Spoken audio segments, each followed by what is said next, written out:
De votre côté, c'est 5000 personnes qu'on disait hier qui ont dû rapidement quitter les lieux.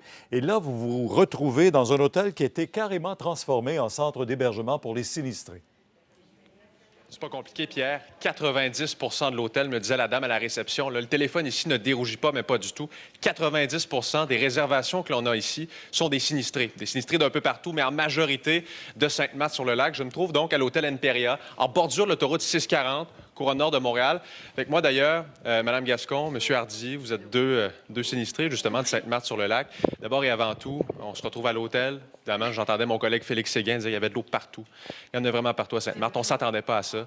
Quelle est votre histoire? Comment on vous a averti là, hier? Comment vous avez été averti de ça? Là? On me disait de quitter. Moi, j'ai dit non, je quitte pas le phare.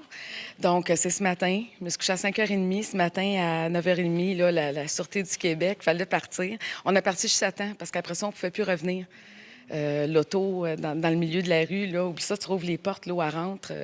Je suis retournée avec la Sûreté du Québec. Il y avait un tank de l'armée dans ma rue. Vous n'attendiez pas à ça, pas du tout. Là. Hier, tout allait bien. Tu vois ça, là, j'ai dit oui.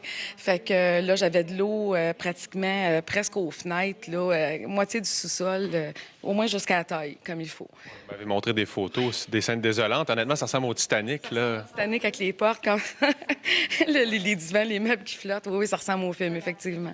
M. Hardy, de votre côté, vous me disiez, vous êtes en train de construire. Imaginez, Pierre, M. Hardy construit une maison en ce moment. Son père bâtit sa maison à Sainte-Marthe-sur-le-Lac. Vous étiez pas là hier, mais vous entendez la nouvelle. À ce moment-là, vous partez de Gatineau. Là. J'étais en Haute-Gatineau.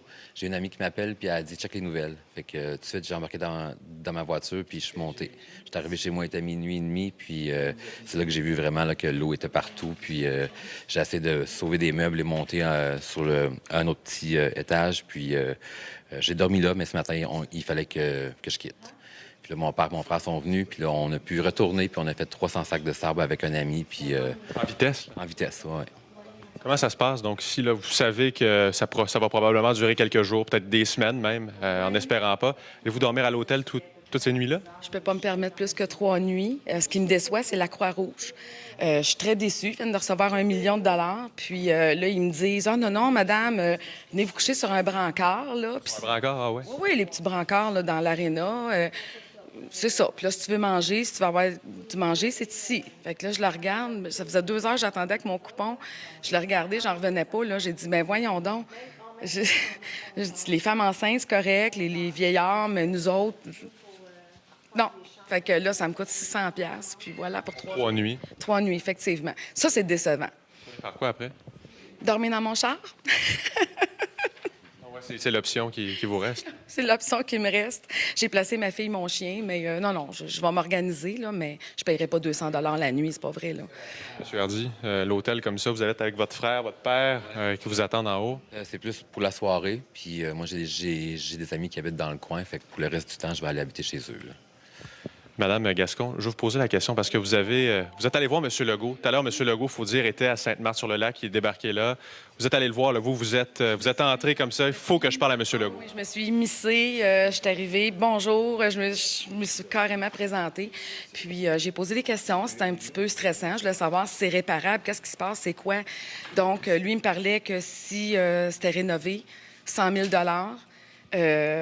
en plus du nettoyage qui était payé. C'est ce qu'il vous a dit, donc? Oui, nettoyage, les meubles, plus 100 000 pour la réparation du sous-sol.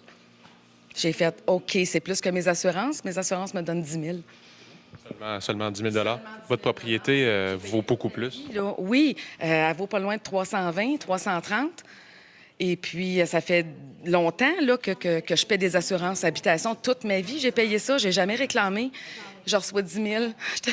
Moins le nettoyage. Là, j'étais là, ben voyons, comment tu veux rebâtir un sous-sol avec 7 000? Donc, ça a l'air que c'est le gouvernement du Québec qui s'occupe du nettoyage, remboursement des meubles qui ont été inondés, puis la réparation. Enfin, on va souhaiter que M. Legault... il avait l'air bien gentil. Oui, il avait l'air très gentil. Il est très, très...